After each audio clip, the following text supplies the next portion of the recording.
안녕하십니까. 민사집행법 강의를 맡은 오상민 변호사라고 합니다. 변호사 시험을 앞두고 다른 시험 과목들 공부하시느라고 많이 바쁘실 텐데요. 비록 공식적인 시험 과목은 아니지만 이렇게 귀한 시간을 쪼개가지고 민사집행법 강의를 수강하시는 여러분들을 보니 제 어깨가 많이 무거워집니다. 여러분들이 이렇게 귀한 시간을 할애해 주신 만큼 저도 좋은 강의로서 여러분들의 성원에 보답하도록 하겠습니다. 솔직히 민사집행법 과목은 공식적으로 변호사 시험의 시험 과목은 아닙니다. 그 배경은 변호사 시험의 특성상 수험생 여러분들에게 부담을 주지 않기 위해서 변호사 시험 과목에서는 민사집행법이 빠졌습니다. 사실 민사집행법 과목이 중요하지 않아서 빠진 게 아니라요. 여러분이 실무에 바로 나가보시면 민사집행법 과목이 얼마나 중요한지, 그리고 소송이라는 게 민사소송법이 아니라 결국에는 민사집행으로 시작해서 민사집행으로 끝난다는 사실을 알게 될 것입니다.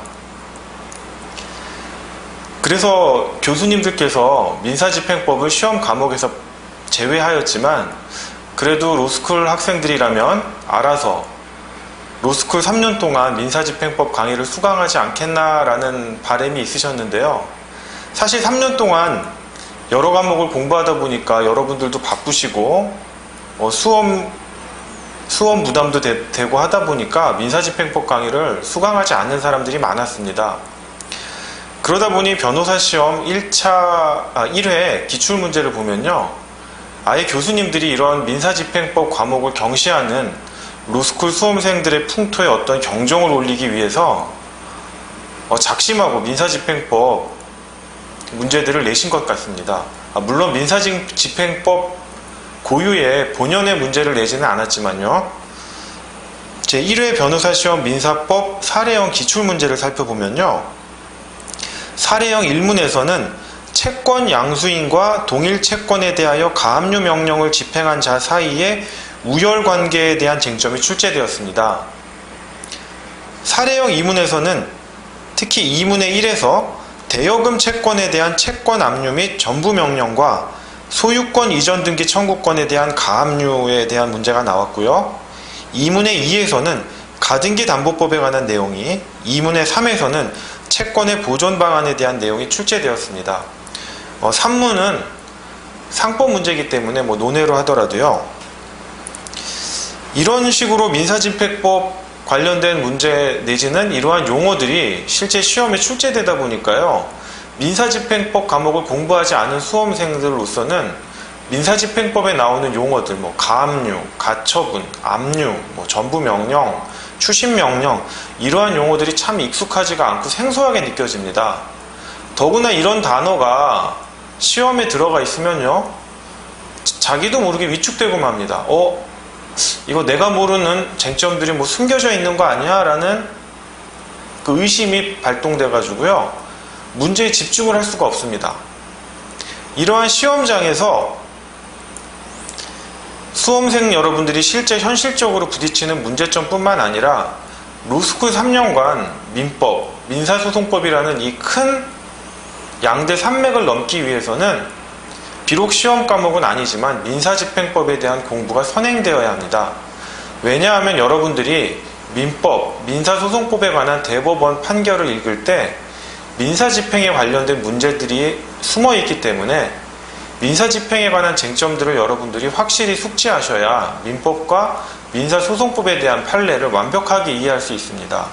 그리고 민법과 민사소송법 공부를 함에 있어서 민사집행법 쟁점들을 통해서 민법과 민사소송법에 대한 이해가 풍부해진다는 사실 또한 느끼실 수 있으실 겁니다. 그렇기 때문에 본 강의는 이러한 수험 출제 경향과 여러분들의 수험 공부 방법을 도와드리기 위해서요, 본 강의는 민사집행법에서 아무리 중요한 쟁점이라고 하더라도 민사집행법 고유의 문제는 과감히 넘어가도록 하겠습니다. 민사집행법 자체를 묻는 시험이 아니기 때문이죠. 따라서 민법과 민사소송법에 관련된 연관되어 있는 민사집행법에 대한 쟁점을 중심으로 설명드리고요, 간간히 민법과 민사소송법에 대한 쟁점이 나오면 이 부분에 대해서도 간략하게나마 설명드리도록 하겠습니다. 이건 여담인데요. 사실 제가 로스쿨에 입학하기 전에 처음 직장 생활을 했을 때요, 제일 먼저 부딪히는 문제가 민사집행법 문제였습니다.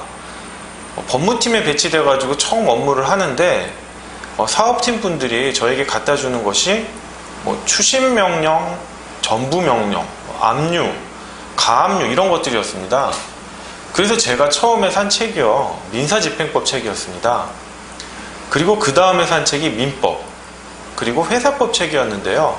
이거 하나만 보더라도 실제로 민사집행법이 얼마나 현실에서 중요한지 아실 수 있을 것입니다. 심지어는 아무리 중요한 판결문, 아무리 명문의 판결문이라고 하더라도 민사집행을 통해 그 실효성이 보장되지 않으면 그러한 판결문은 무용지물이 되는 것입니다. 제가 일례로 설명을 드리면요,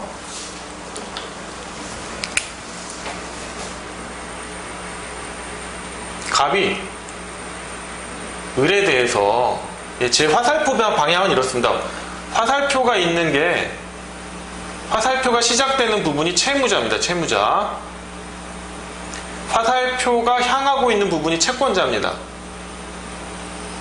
제 화살표 방향은 이렇습니다. 이거는 을이 갑에게 뭔가를 이행해야 될 의무가 있다. 이제 제 수업 시간에 화살표 방향은 이렇게 약속하도록 하겠습니다.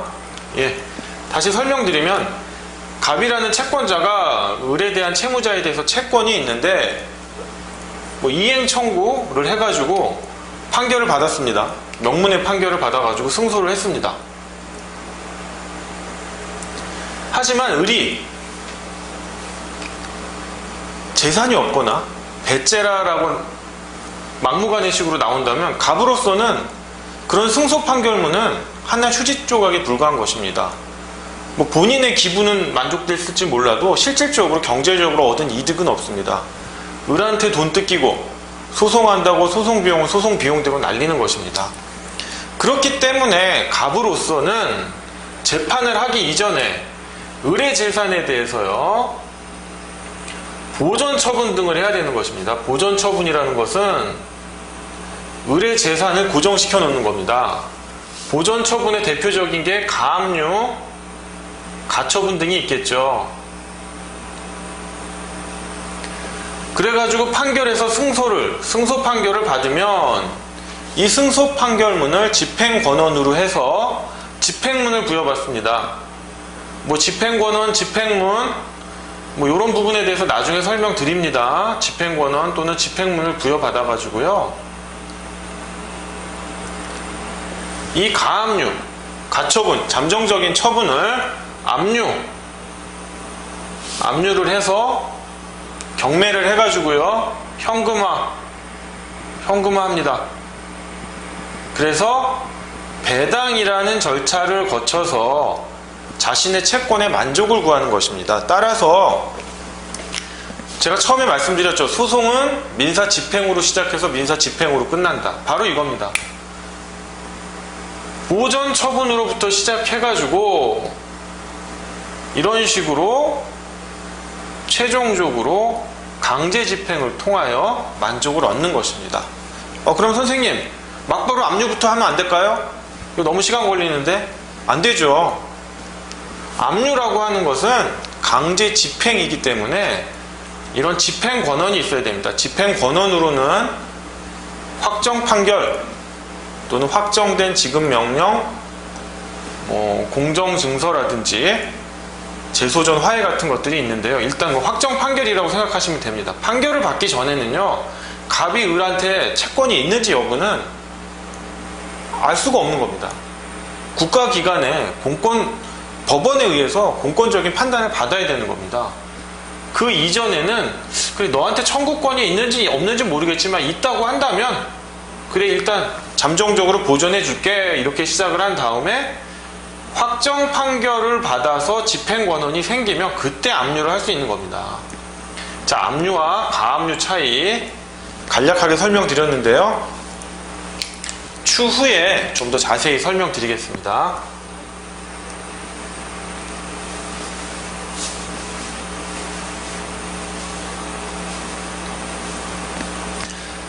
네, 바로 시간 낭비하지 않고요. 본 강의로 들어가겠습니다. 제가 총 민사집행법을 3회에 걸쳐서 강의를 할 생각인데요. 1회차 때는 좀 시험하고는 연관이 없을지도 모르겠지만 민사집행에 대한 총론적인 얘기를 하겠습니다. 그러면서 민법하고 민사소송법과 연계된 부분을 말씀드릴 거고요.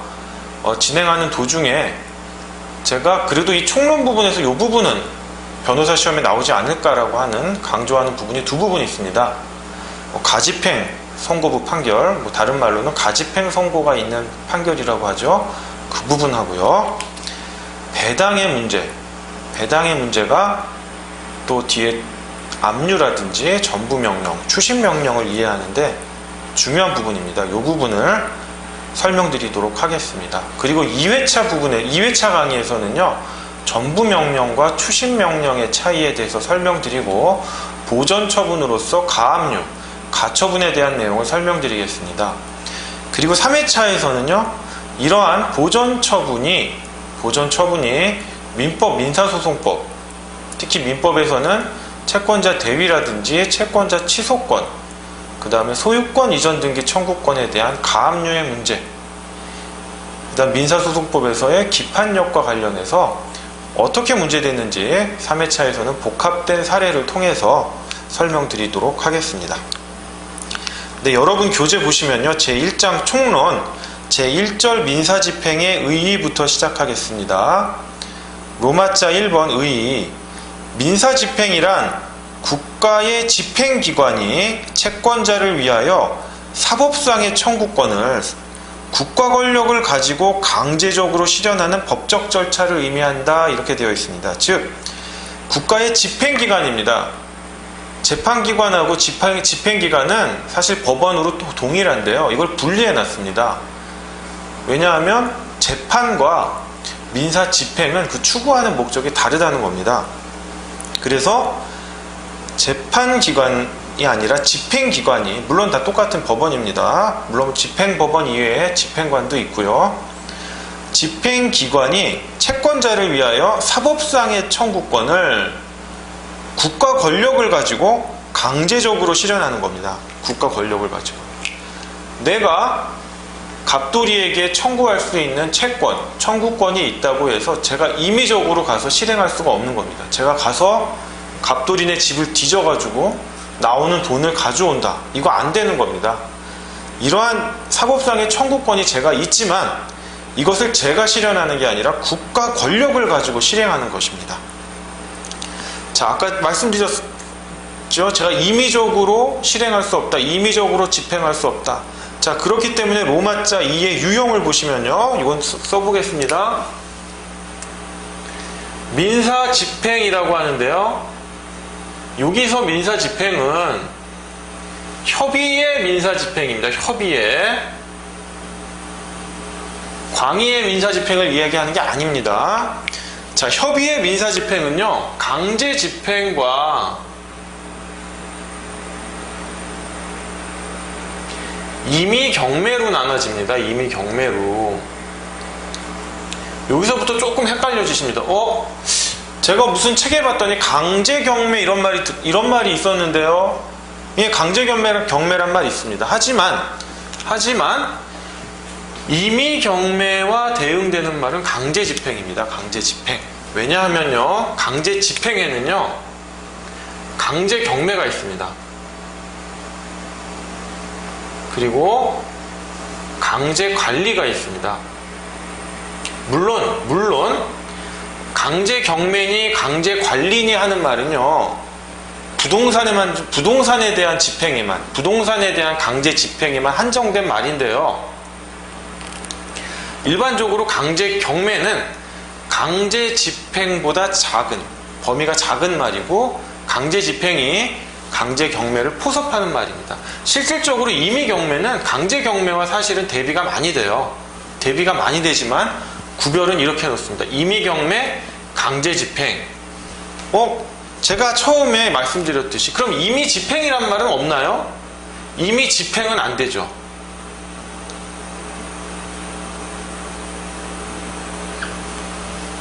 임의집행은 없습니다.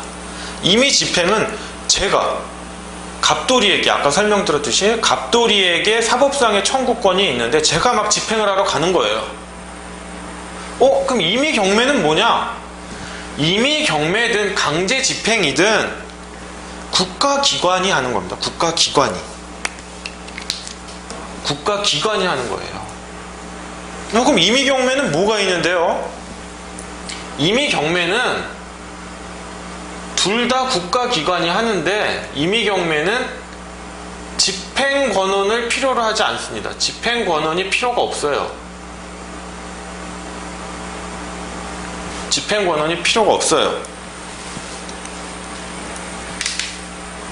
제 집행권한은 나중에 말씀드립니다. 자, 강제 집행은요, 집행권한이 필요해요. 아직 여기까지만 들어서는 잘 모르시겠죠? 자, 설명을 드리면, 자, 임의경매는 또 뭐로 나눠지냐면요, 담보권 실행을 위한 경매,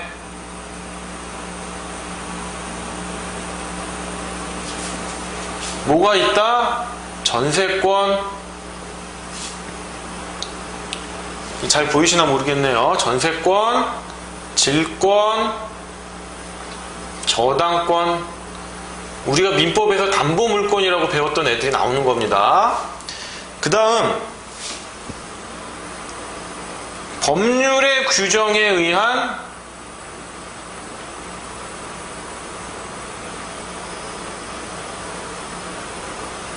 현금화 절차가 있는 겁니다.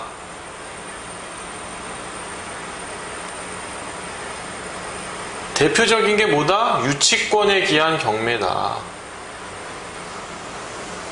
아니, 민법책에 보면 유치권, 질권, 저당권은 담보물권이라고 했는데 뭐 이렇게 다릅니까? 다르죠? 얘네들은 뭐다? 우선 변제권이 있어요.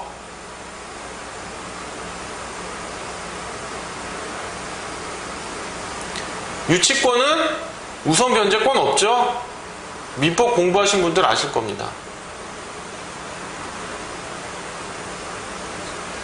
자, 우선 변제권이 있는 애가 담보권 실행을 위한 경매고요. 우선 변제권이 없는 애들이 법률 규정에 의한 현금화 절차입니다.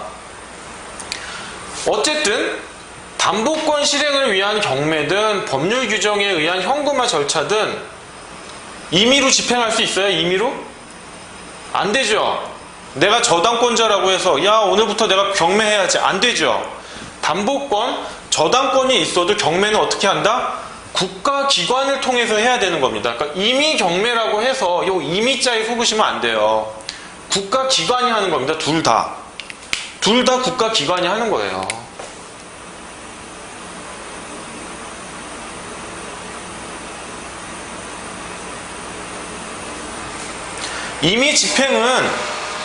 임의집행은 뭐다? 국가기관이 개입하지 않는다. 그래서 임의집행이라는 용어는 없는 겁니다. 우리나라 법에서. 즉 임의경매와, 다시 설명드리면 임의경매가 있고 강제집행이 있다. 요 두 개가 대별이 된다. 강제집행의 경우에는 강제경매와 강제관리가 있다. 물론 부동산의 경우에만 이렇습니다. 부동산의 경우에만 있습니다. 그러면 강제집행과 임의경매의 차이는 뭐다? 강제집행은 집행권한이 필요하다. 임의경매는 집행권한이 필요하지 않다. 왜? 담보권에는 경매 신청권을 부여하고 있습니다. 경매 신청권이 있어요. 담보권, 법률 규정에 의해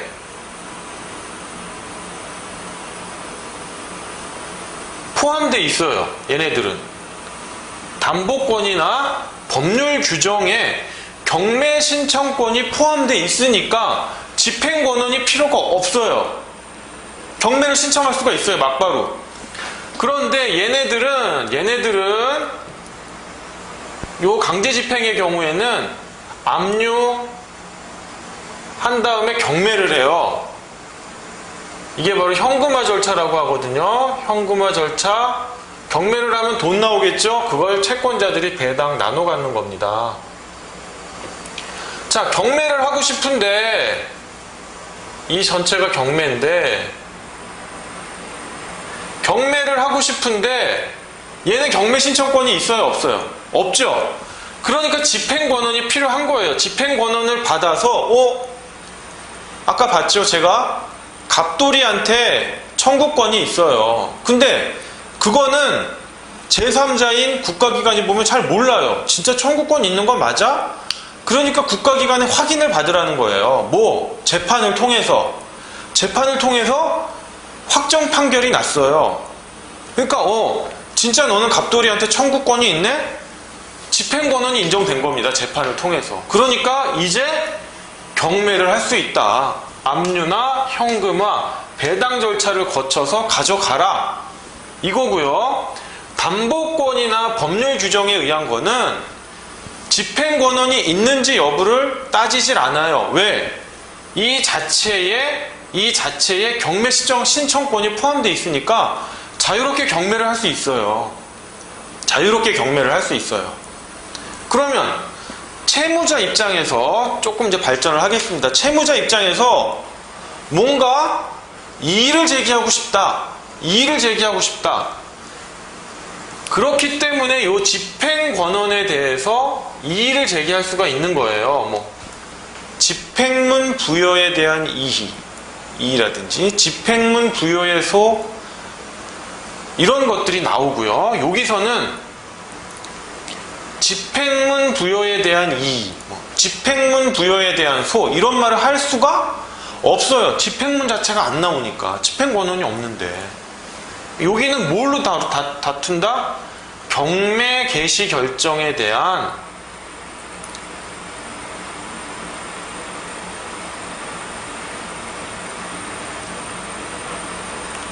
이의 신청을 해요. 그 다음에 집행 정지 결정을 받는 겁니다. 아니면 이 담보권, 전세권, 질권, 저당권 또는 유치권 얘네들이 없다. 애초부터 이런 담보권 자체가 없다. 담보권 부존재에 대한 본안 소송을 막바로 하는 거예요. 일반적으로 근저당권 말소등기 청구 소송 이런 게 되겠죠.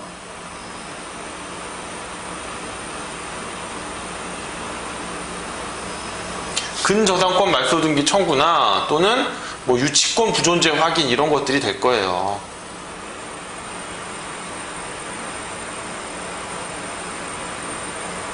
이런 소송을 하면서 집행정지 결정을 같이 들어가는 겁니다. 그럼 집행권원이 있는 애들은 이제 제가 뒤에서 하겠지만 뭐를 하느냐? 집행에 관한 이의신청 민사집행법 제16조죠. 집행문 부여에소 민사집행법 제33조, 집행문 부여 등에 관한 이의신청 민사집행법 제34조 이런 것들을 하는 겁니다. 또 민사집행법 제45조에는 집행문 부여에 대한 이의의 소 이런 것까지 있네요. 참 많죠? 자, 이런 것들을 하는 겁니다. 이런 것들을. 이제 좀 구별이 되시나요? 이 큰 틀을 이해하고 가셔야 돼요. 이 큰 틀을 이해하시고 딱 잡고 가셔야 민사집행이 이런 거구나. 이해하실 수가 있습니다. 자, 좀 칠판 지우겠습니다. 자, 그래서요.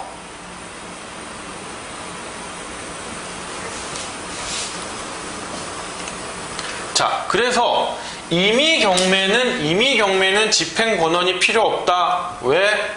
경매 신청권이 담보권, 법률 규정에 포함되어 있기 때문이다. 그리고 담보권 실행과 법률 규정에 의한 현금화 절차가 있는데 얘네들이 나누어지는 이유는 뭐다?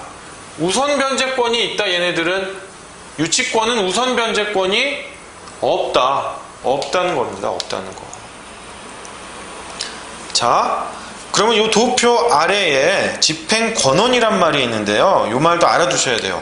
국가의 강제력에 의하여 실현될 청구권의 존재와 범위를 표시하고 또한 집행력이 부여된 공정증서를 의미한다.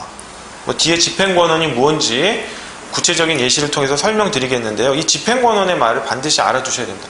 예전에는 집행권원이란 말을 안 쓰고요. 채무, 명의 이런 말을 썼는데 답안지에 그런 거 쓰시면 안 됩니다. 인상 안 좋아져요. 집행권원입니다. 청구권의 존재하느냐? 그 범위 어디까지가 내가 청구할 수 있느냐? 청구할 수 있으면 뭐합니까? 집행력이 부여돼야죠. 집행력이 부여된 공정증서다. 자, 물론 이제 집행권원만 있다고 되는 건 아니고요. 집행권원 플러스 집행문이라고 하는 게 있어요. 집행권원 플러스 뒤에 또 자세히 설명드리겠지만 집행권원 플러스 집행문이 있어야 정식으로 집행이 됩니다. 물론 집행문을 필요로 하는 경우가 있고 필요로 하지 않는 경우가 있어요. 뭐 의사의 진술을 명하는 판결 뭐 이런 것들은 집행문을 필요로 하지 않는데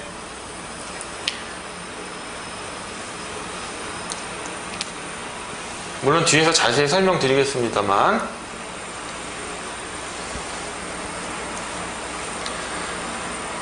집행권원 플러스 집행문이 있어야 되지만 이 집행문은 사실은 그냥 형식적인 거예요.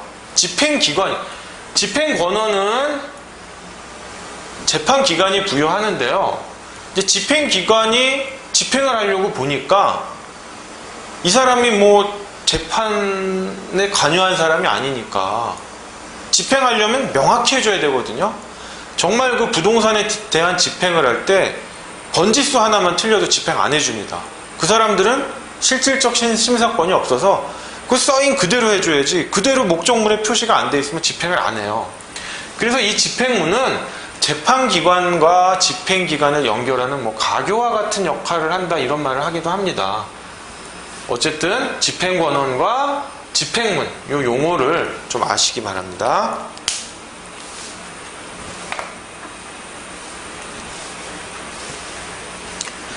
예, 그리고 또 밑에 보면은요, 실질적 경매와 임의적 경매라고 되어 있는데, 실질적 경매는 아까 이거죠?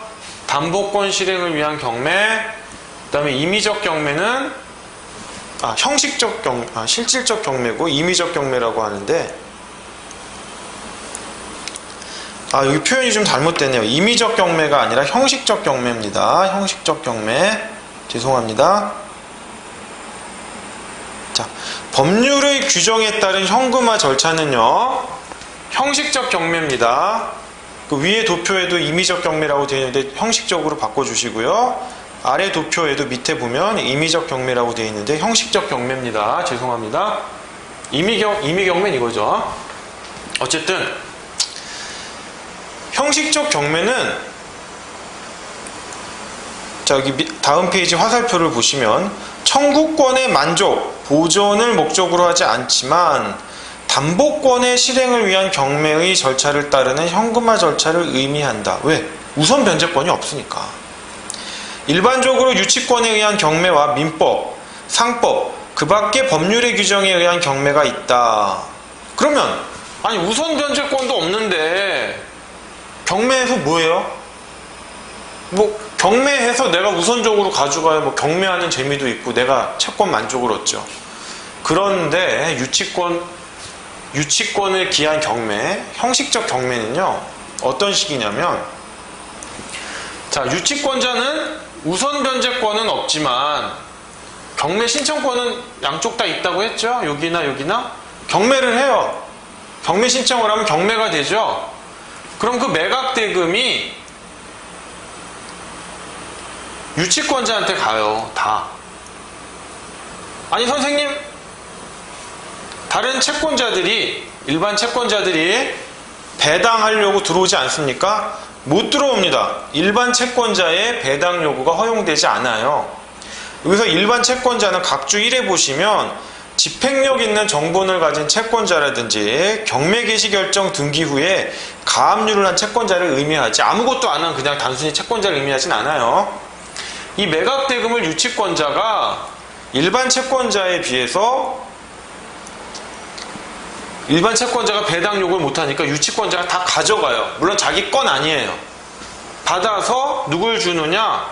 채무자를 줘야 돼요. 여기 보이시나 모르겠네요. 딴 데다 적을까요? 예.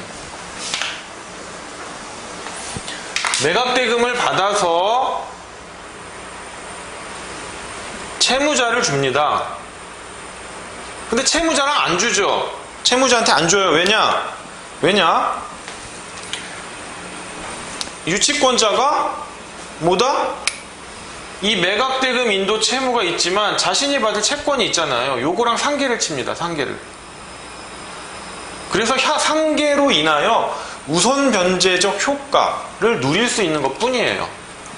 그렇기 때문에 유치권자도 우선 변제권이 없지만 경매 신청권을 통해서 우선 변제의 효력을 누린다. 뭐 상계를 통해서 이 부분 하나 숙지하시기 바랍니다. 실질적으로 민법에서도 그렇잖아요. 민법에서도 유치권자는 우선 변제권이 없잖아요.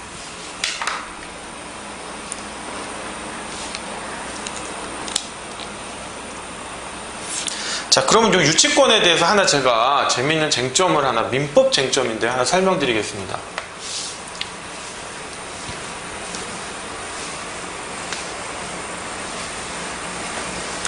여러분, 유치권의 양도가 가능하다라고 생각하시는지, 어떻게 생각하시나요? 유치권의 양도가 가능한가? 유치권의 양도가. 사실 대법원 판례는 없습니다. 아주 옛날 게 하나 있긴 해요. 이것까지 찾으신 분 정말 대단한데. 자, 일단 유치권 양도를 보기 전에 우리가 저당권 한번 잠깐 보겠습니다. 저당권 잠깐 보시면요. 민법이죠.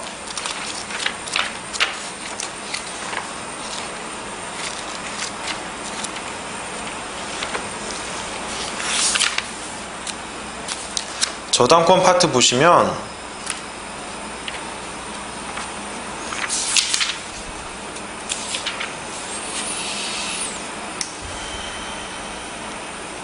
자, 제361조네요. 제361조 저당권의 처분 제한 읽어보겠습니다. 저당권은 그 담보한 채권과 분리하여 타인에게 양도하거나 다른 채권에 담보로 하지 못한다. 자, 저당권 한번 보겠습니다. 사실 저당권 하면은 사실 뭐죠? 항상 피담보 채권이 있는 거죠. 여기 피담보 채권이.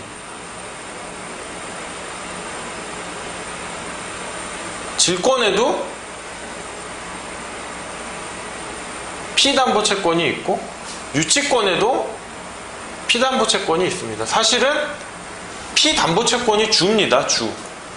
얘네들은 피담보 채권을 담보하기 위한 담보 물건들이죠. 여기 보시면 저당권은 그 담보한 채권과 분리하여 타인에게 양도할 수 없다 이랬거든요. 즉 저당권자도 A고 채권자도 A인데 이 저당권을 B에게 양도하면 된다 안 된다?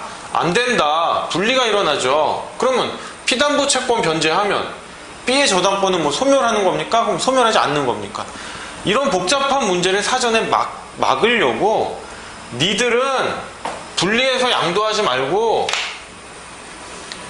같이 돌아다녀. 같이 묶여가지고 같이 가. 저당권 A한테 주면 피담보 채권도 A한테 줘. A 다시한테 줘. 이런 거예요. 근데 이 규정이 이 361조가 질권하고 유치권에는 없어요. 심지어 뭐 이 규정을 준용한다 이런 것도 없어요. 그러니까 문제가 되는 거죠. 분리해서 양도 가능한가? 사실 실무에서는 양도 가능하다고 해요. 왜냐하면 양도를 해야 자산에 대한 유동화가 일어나니까. 그리고 금지 안 했으면 다 되는 거 아니냐 이렇게 생각을 하는데 뭐 입법의 불비인지는 몰라도 저는 양도가 안 된다고 봅니다. 이거를 분리하면요 문제가 많아져요. 어떤 문제가 생기냐면 아까 같이 도대체 피담보 채권이 변제가 됐다 또는 소멸이 한다 부존재한다 그러면 질권은 살아서 돌아다니냐? 이런 문제가 생겨요. 유치권도 마찬가지고.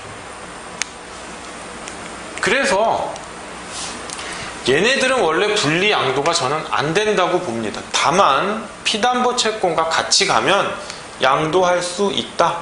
양도할 수 있다. 이렇게 보는 게 제 옳지 않나 봐요.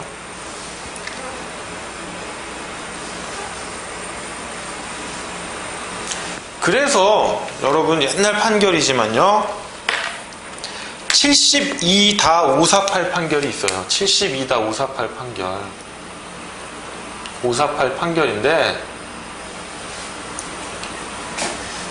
이 건축공사업자가 건물을 짓고 공사대금을 못 받으니까 여기다 건물을 그냥 유치해버려요.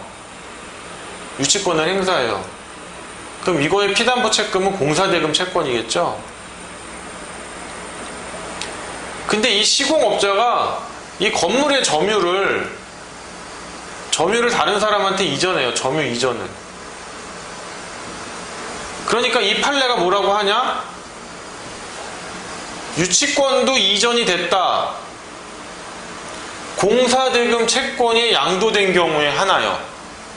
즉 같이 가라. 공사대금 채권은 애초에 A라는 사람이 소유하고 있고 유치권은 왜 A가 소유했다가 B로 가면 A의 건물 점유를 상실한 시점에 유치권을 소멸한다. 너는 유치권을 행사할 수 없다. 이렇게 됩니다. 즉 A는 유치권만 소멸되고 공사대금 채권만 남은 거고 B는 건물의 점유를 취득했지만 유치권은 없어진 겁니다. 이 판결 옛날 판결이지만 유치권 양도에 대해서 질권까지도 좀 이 법리를 확대할 수 있지 않나 저는 생각해 봅니다. 민법에 대한 쟁점 잠깐 설명드렸습니다.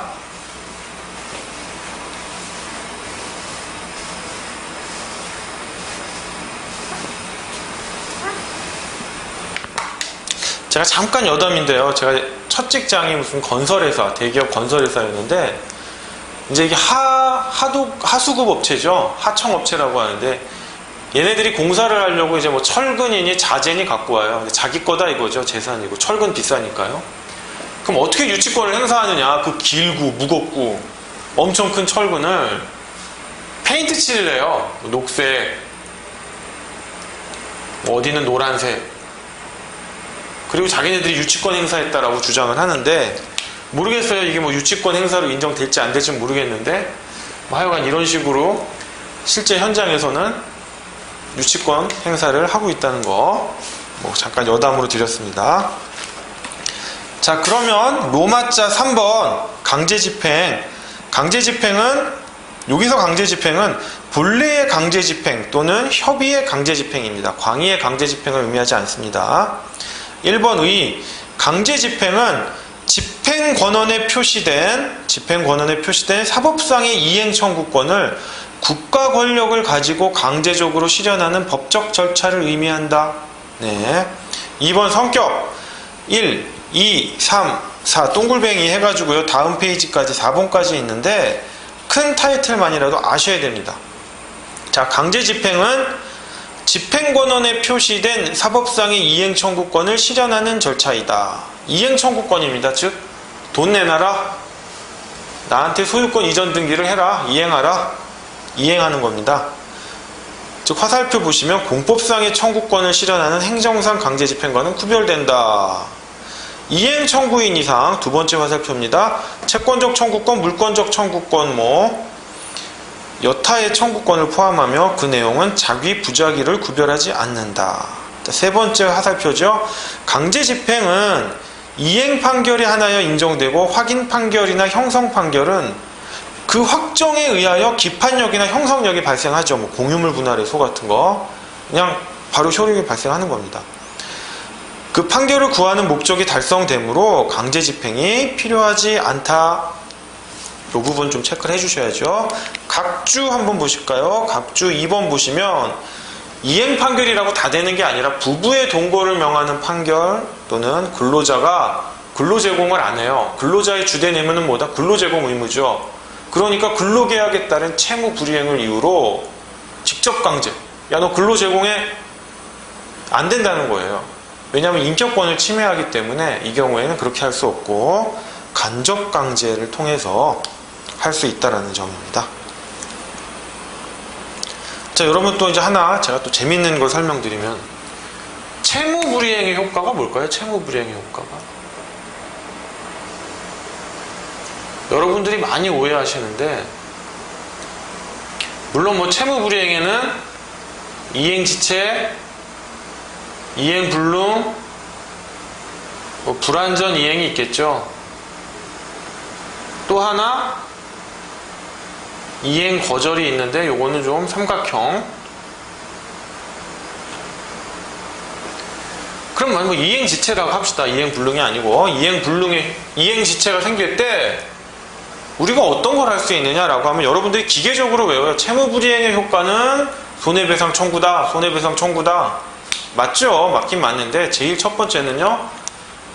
채무. 내가 원하는 급부 그대로 이행해달라. 강제 이행입니다. 이행, 강제 이행. 첫 번째는. 강제 이행해서 내가 원하는 걸 받아내면 되잖아요. 이게 안 되니까 뭐 채무불이행에 기한 손해배상을 청구하는 거죠. 손해배상. 물론 이때 손해는 뭐 전보배상이겠죠. 아니면 뭐 계약 해제 플러스 해제는 손해배상 청구에 영향을 미치지 않으니까 이렇게 세 가지입니다. 근데 강제 이행이 항상 먼저 들어가야 돼요. 좀 쟁점 써줄 때 한 줄, 두 줄이라도 일단 강제 이행을 한다. 그 강제 이행은 뭐 직접 강제다, 대체 집행이다, 간접 강제다. 이렇게 한마디 써주셔야 됩니다. 채무 불이행의 효과에서. 이행 불능일 때는 쓰시면 안 돼요. 이행 불능일 때는 애초에 불능이니까 강제 이행할 수가 없잖아요. 이행 지체일 때만 쓰시는 겁니다. 네, 그 다음에 동글뱅이 2번. 강제 집행은 집행 권한이 있어야만 개시될 수 있다. 아까 설명 드렸죠? 집행 권한. 임의 경매는 집행 권한이 없어도 개시될 수 있다. 왜? 경매 신청권이 있다. 임의 경매는. 자, 3번. 강제 집행에는 국가의 강제력이 뒤따른다. 자, 그럼 화살표 두 번째 걸 보시겠습니다. 이게 항상 문제가 되는데요. 등기 절차를 명하는 확정 판결. 잠깐만 설명드릴게요. 종국 판결하고 확정 판결 구별 못 하시는 분이 지금 있으면 안 되죠. 시험이 얼마 안 남았는데. 종국 판결은 뭐죠? 그 심급에서 종국 끝난 거예요. 1심, 2심, 3심에서 끝난 거예요. 확정 판결은 이 종국 판결이 확정이 돼버린 거예요. 더 이상 안 다투겠다 라는 거예요. 뭐 1심에서 끝날 수도 있겠죠. 1심에 가서 져가지고 이 사람이 2심 가도 질 것 같아 라고 해서 항소기간을 도과하면 확정되거나, 또는 상고심까지 갔어요. 이 사람은 난 절대로 불복을 못해. 상고심까지 갔는데도 졌어요. 그러면 뭐 판결 선고 나자마자, 항소기간 도과 시 판결 선고 나자마자, 또는 심리불속행 기각이라든지 상고 이유서 부제출에 의한 판결의 경우에는 상대방에게 송달이 돼야 됩니다. 당사자에게 송달이 돼야지만 확정 판결의 효력이 발생해요. 이건 뒤에서 하겠지만 그게 확정 판결이라고 합니다. 그렇기 때문에 확정 판결은 이미 종국 판결을 전제로 하기 때문에 이렇게 표현하죠. 확정된 종국 판결이다. 이렇게 쓰기도 하고, 종국 확정 판결, 이런 말 이렇게 쓰기도 합니다. 용어 잘 쓰셔야 돼요. 아무리 내용 잘 쓰셔도 용어 딱 틀려버리면 채점하시는 분이 얜 뭘 모르네 이렇게 나옵니다.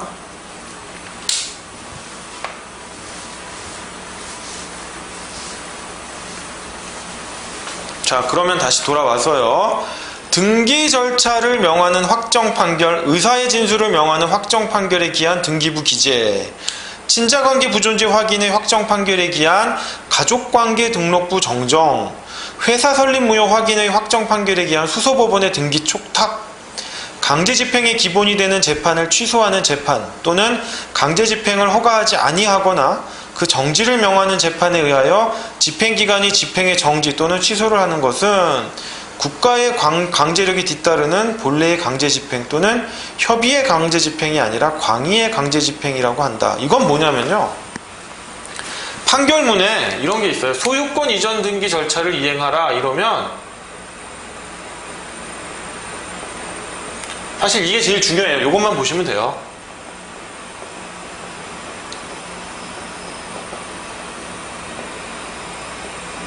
자, 이걸 뭐라고 한다? 의사의 진술을 명하는 판결 그래요. 이 판결이 확정이 되면 아까 같은 경우 판결이 확정되면 어떻게 해요? 집행 권한이 생겼죠. 그래서 집행문을 부여받아 가지고 경매를 신청해야 돼요. 압류하고 경매 신청해서 현금화 절차를 거쳐가지고 배당을 해야 되는데 얘네들은 그러한 집행기관으로서의 국가 권력이 뒤따르지 않고 그냥 이 판결문 자체로 등기소에 가서 딱 등기해주세요. 그러면 등기소에 가서 등기해주세요. 그러면 바로 집행이 되는 겁니다. 바로. 이걸 바로 의사의 진술을 명하는 판결 또는 등기 절차를 명하는 확정 판결 이러는 겁니다. 등기 절차를 명하는 확정 판결.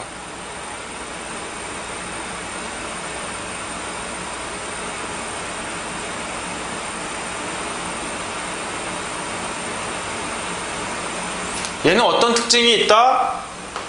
이 자체가 집행 권한이에요. 이 자체가 집행 권한. 집행 권한이고 국가의 강제력이 뒤따르지 않아요. 그렇기 때문에 주의해야 될 점이 뭐다? 얘는 가집행 선고를 구할 수가 없어요. 자, 민사법 기록형 보면 제1항은 뭐 가집행할 수 있다. 뭐 이런 우리가 쓰잖아요. 그러니까 습관적으로 쓰는 거예요.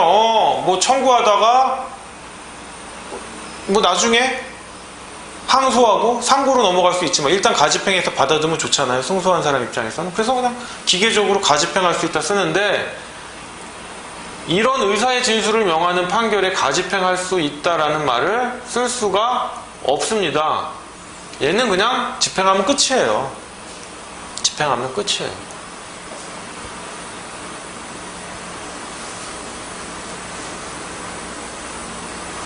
따라서 민사법 기록형 문제 쓸 때 이런 거 나오면 가집행할 수 있다라는 표현 쓰시면 안 됩니다. 그 다음에 좀 뒤에 가시면 제가 설명드리겠는데요. 뭐 이렇게 나오는 수도 있지만 조건부로 나오는 수도 있어요. 뭐 해제 조건부, 뭐 매매계약 해제를 조건으로 이렇게 하라 그러면 매매계약이 일단 해제가 돼야 되잖아요. 조건이 선치돼야 되잖아요. 조건의 성취가 선결돼야 되기 때문에 그 경우에는 또 바로 등기를 할 수가 없어요. 조건이 성취됐다는 걸 또 입증을 해줘야 돼요. 그 부분은 나중에 설명드리겠습니다. 자, 그래서 다음 페이지 넘어가시겠습니다. 자, 4번. 강제 집행은 소송 절차의 형태로 행하여지는 법적 절차이다. 화살표 보시면요. 강제 집행은 집행기관의 주재 하에 집행 당사자가 대립합니다. 집행 채권자, 집행 채무자라고 합니다. 원고 피고가 아니에요. 그 사이에 청구권의 실현이라는 목적을 위한 각종의 행위가 누적적으로 진행되는 소송 절차이다. 자, 강제집행은 집행기관의 주재하에 집행당사자의 대립이 예정되어 있고 집행의 요건, 방법, 효과 등은 법규에 의하여 획일적으로 정하여지며 임의로 변경하는 것은 명문의 규정이 없는 한 허용되지 않는다. 임의집행의 금지. 임의집행은 우리 법에 없다는 점. 그러면 3번 판결 절차와 강제집행 절차를 한번 비교해보자. 판결 절차는 재판기관이 하는 거죠. 권리의 확정을 목적으로 하고 심리의 공평 신중이 요청되지만 강제집행 절차는 권리의 실현을 목적으로 하고 권리의 실현을 목적으로 이거 두 번 들어갔네요. 권리의 실현을 목적으로 하고 채권자의 이익보호가 요청된다. 판결 절차와 강제 집행 절차는 독립된 기관이 관장하는 독립된 절차이다. 확인 판결이나 형성 판결은 아까 또 나왔죠. 그 확정에 의하여 기판력이나 형성력이 발생하여 그 판결을 구하는 목적이 달성되므로 강제 집행 절차를 수반하지 않는다. 집행증서 등의 경우에는 판결 절차 없이 강제 집행 절차가 개시된다. 집행증서가 뭐죠? 각주에 적어놨습니다. 집행증서라 함은 공직인이 스스로 작성한 공정증서로서 법정 요건을 갖추어 집행력이 인정된 증서를 의미한다. 즉 판결을 받지 않더라도 집행력이 인정돼요. 그러니까 집행권한이 되는 거죠. 그걸 민사집행법 56조가 적어놨는데 1호 항고로만 불복할 수 없는 재판, 이건 중요하지 않고요. 2번 아셔야 됩니다. 가집행 선고가 내려진 재판, 3번 확정된 지급명령, 4번 이거 공정증서예요. 공정증서. 5번 소송상 화해, 청구의 인락 등 그 밖의 확정 판결과 같은 효력을 가지는 것, 재소전 화해도 포함되겠죠. 자, 그 다음 거 다시 위로 올라와서 가집행 선고 있는 종국 판결에 기한 강제 집행의 경우에는 판결 절차와 강제 집행 절차가 병행한다. 그 다음 강제 집행 절차에서 청구 이의소나 제3자 이의소와 같은 판결 절차가 다시 개시되는 경우도 있다. 자, 아까 그러면 가집행 선고 있는 종국 판결에 기한 강제 집행의 경우에는 판결 절차와 강제 집행 절차가 병행한다라고 되어 있는데 이게 무슨 말이냐?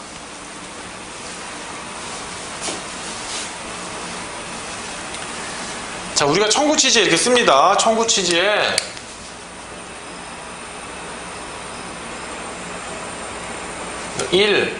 피고는 원고에게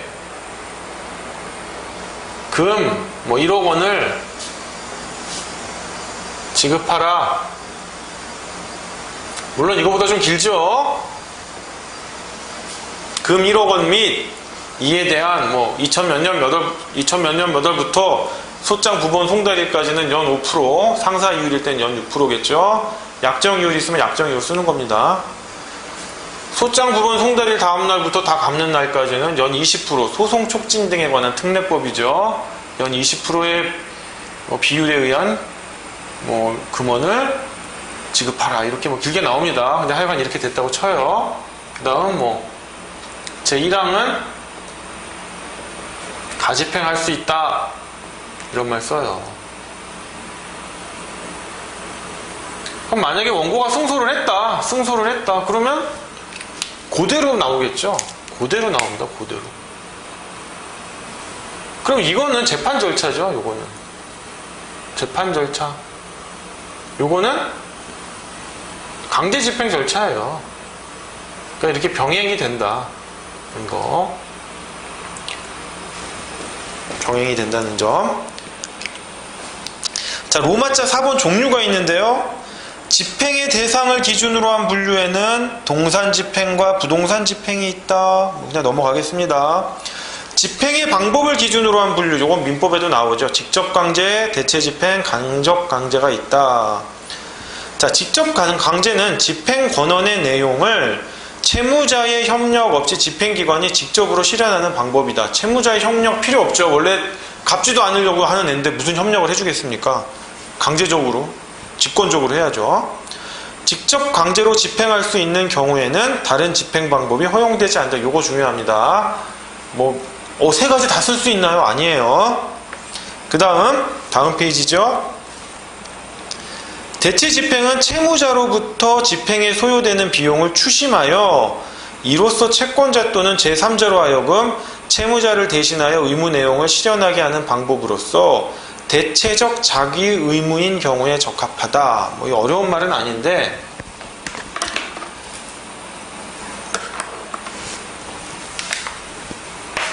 얼마 전에 제가 이런 사건을 접했어요. 제주도에 땅이 있으신 분인데 잘 안 내려가시다가 어느 날 내려가니까 누가 나무를 심어놨대요. 나무를. 심지어는 비닐하우스에 오두막 같나요? 농작물이 있는지 모르겠어요. 자, 이 경우 민법 문제입니다. 민법 문제. 어떻게 해결해야 될까요? 딱 떠오르는 생각이 소유권에 기한 방해 배제 청구로서 수목과 비닐하우스와 농작물을 철거하라 또는 제거하라, 이런 청구가 가능하겠죠. 근데 얘가 나무랑 농작물이 식재자 심은 사람한테 소유권이 인정되면 어떻게 해요? 여러분, 이게 갈 길이 뭔데 너무 이렇게 딴 얘기 많이 하는 거냐라고 하는데요. 3회 안에 다 끝납니다. 걱정하지 마시고요. 이번 기회를 통해서 민사 집행만이 아니라 좀 리마인드 하시기 바랍니다. 자, 나무를 심은 사람이 소유권자이면 내가 청구할 수 없죠. 방해 배제하라고 못 하잖아요. 그럼 나무가 식재자, 심은 사람의 소유권인지 파악하는 방법은, 이게 일단 임목법에 관한 등기된 수목이냐,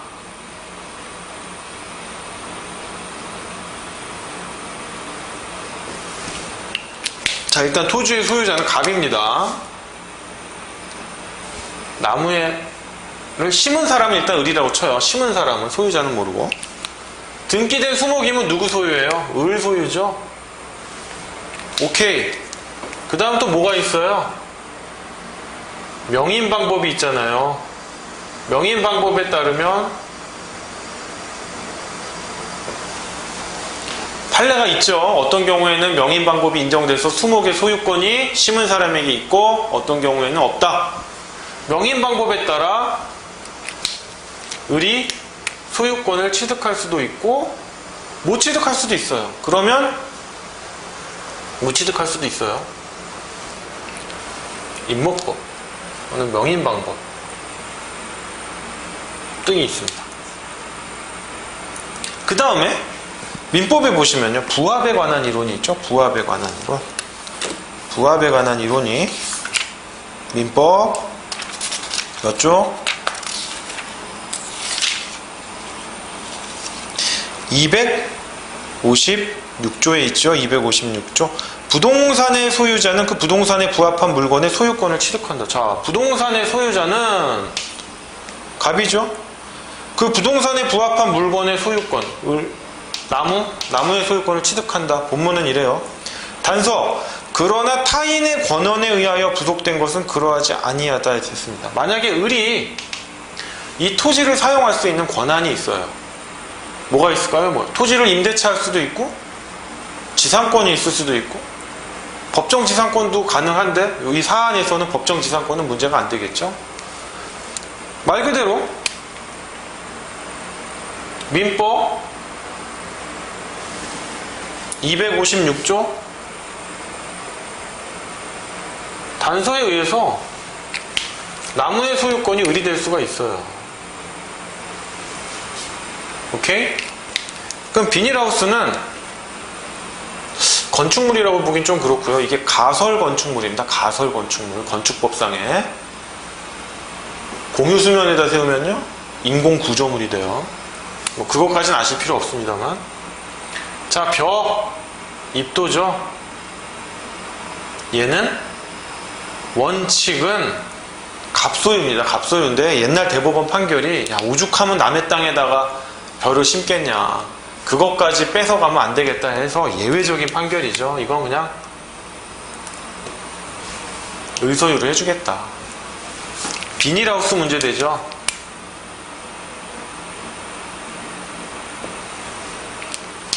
얘는 명인 방법 이런 건 안 되겠지만 점유취득시효가 문제될 거예요.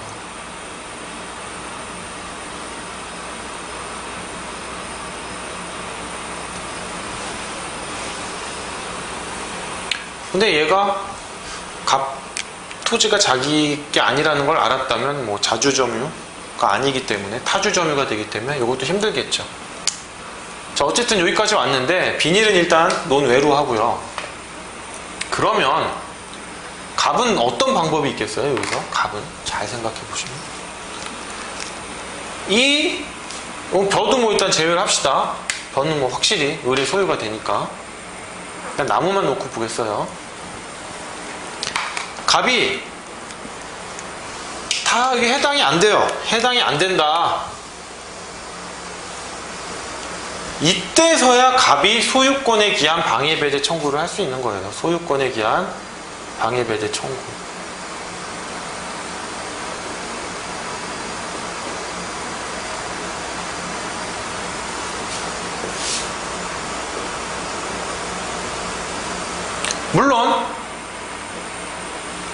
물론 나무가 너무 좋아 보여요.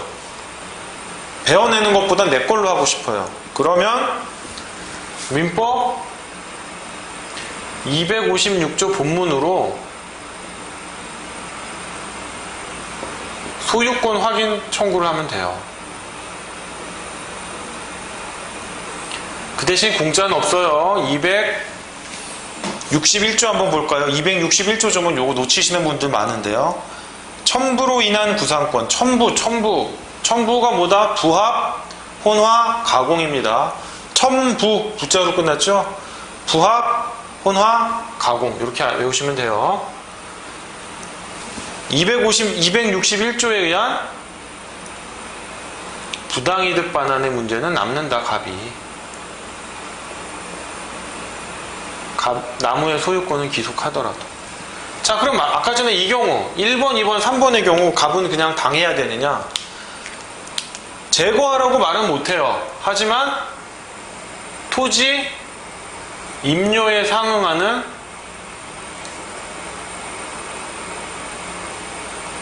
지료 청구는 가능하겠죠. 네, 이런 쟁점이 있다는 거. 이거 지우겠습니다.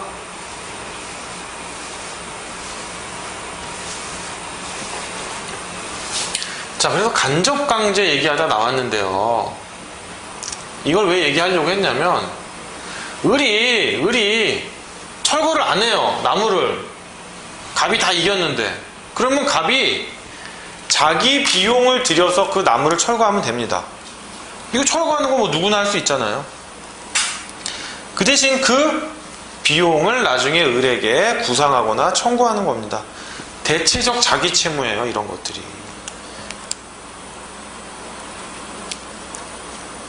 자, 그럼 강접강제는 뭐냐? 보시면 채무자에게 배상의 지급, 벌금 또는 채무자를 구금하는 등의 심리적 압박을 가하는 방법으로 채무자로 하여금 채무를 이행하게 하는 집행방법입니다. 비대체적 자기 의무에 적합한데요. 이런 거죠. 제가 돈을 받고 강의를 한다고 쳐요. 만약에. 그런데 제가 강의를 안 해요. 돈은 돈대로 받아먹고. 그러면 이거를 누군가가 대신 할 수 있나요? 못하죠. 그러니까 이거는 대체적 자기 의무가 아니라 비대체적 자기 의무예요. 무슨 뭐 배우의 공연 의무와 같이. 이런 경우에는 벌금을 때린다거나 그거에 상응하는 위반 횟수의 만큼 금전적 손해배상을 가함으로써 심리적인 압박을 가하는 거예요. 네가 직접 그 채무를 이행하게끔. 그게 간접강제입니다. 자, 3번. 집행의 효력을 기준으로 한 분류인데요.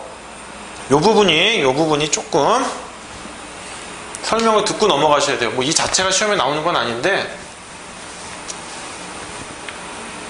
자, 집행의 효력을 기준으로 한 분류로서 본집행과 가집행이 있습니다. 본집행과 가집행. 말 그대로 가집행은 가집행 선고부 판결, 가집행 선고 있는 판결을 말합니다. 본집행은 채권자에게 확정적 만족을 주는 집행으로서 확정된 종국 판결이나 이와 같이 볼 수 있는 집행 권한에 기초하여 행해지는 집행을 의미한다. 오케이. 가집행은 채권자에게 잠정적인 만족을 주는 집행으로서 가집행 선고부 종국 판결에 기초하여 행해지는 집행을 의미한다. 이러한 가집행은 상급심에서 가집행 선고 또는 본안 판결을 바꾸는 판결이 선고되면 그 한도에서 효력을 상실한다. 나중에 좀 자세히 설명드릴 텐데요. 그럼 가집행하고 우리가 흔히 말하는 보전처분, 가압류, 가처분하고 뭐 비슷한 거 아니냐? 가짜가 들어가가지고 전혀 다른 겁니다. 가집행은 틀려요. 집행이에요, 집행. 가압류 가처분은 가짜가 들어가도요, 보전 처분이에요. 가집행은 가집행이라고 하지만 집행해야 돼요. 하기 싫으면 집행 정지 신청을 해서 담보 공탁을 해야 돼요. 손해 담보 공탁. 뒤에서 설명드리겠습니다. 또 각주 6번 보시면요. 가집행은 가압류 가처분 등의 보전 집행과 같이 집행 보전에 그치는 것이 아니라 종국적 권리의 만족에까지 이룰 수 있다는 점에서 확정 판결이 기한 본 집행과 다를 바 없다. 다만 확정 판결과 달리 본 집행과 달라서 가집행은 확정적인 것이 아니며 2번 상급심에서 가집행 선고 있는 본안 판결이 취소되는 것을 해제 조건으로 하여 집행의 효력이 발생한다. 3번 또한 가집행 선고 있는 판결을 집행 권한으로 하여 재산 명시 신청, 채무 불이행자 명부 등재 신청, 재산 조회 신청 등을 할 수 있다. 이 부분 설명드릴게요, 나중에. 자, 그 다음 4번이 만족 집행과 보전 집행인데요. 만족 집행은 채권자에게 종국적인 만족을 주는 집행이다 이거고, 보전 집행은 장래의 집행을 보존하기 위한 집행으로서 가압류와 다툼의 대상에 대한 가처분이 있고요. 현재의 위험을 방지하기 위한 집행으로 임시의 지위를 정하기 위한 가처분이 있다. 이런 게 있습니다. 자, 4번 실현된 권리를 기준으로 한 분류 금전 집행과 비금전 집행 이런 게 있다는 거 읽어보시면 되고요. 자, 각주 5번 제가 잠깐 설명을 놓쳤는데 각주 5번 보시면 종국 판결이란 소 또는 상소에 의하여 계속된 사건의 전부 또는 일부를 그 심급에서 완결하는 판결을 의미합니다. 따라서 종국 확정 판결 또는 확정된 종국 판결이라 하면 아까 말한 제가 확정 판결이죠. 종국 판결이 선고된 후 상소 기간을 도과하거나 거기서 끝난 거예요. 그 심급에서 확정적으로. 2번 상소가 허용되지 않는 경우에는 판결 선고 시, 즉 대법원까지 간 거예요. 거기서 졌어요. 그럼 판결 선고되면 끝이죠.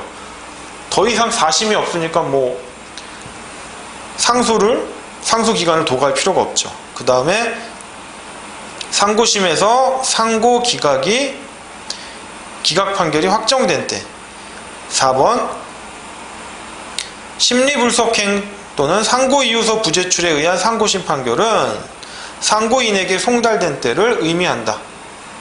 종국 확정 판결 또는 확정된 종국 판결의 경우에만 기판력이 발생한다.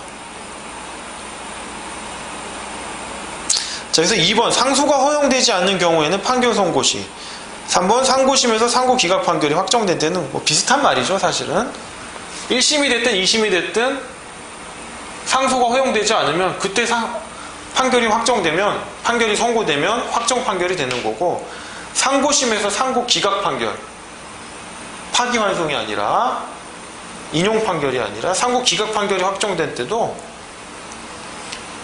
그때도 판결이 확정되는 겁니다. 어떻게 보면 비슷한 듯 하면서 유사한 부분이죠.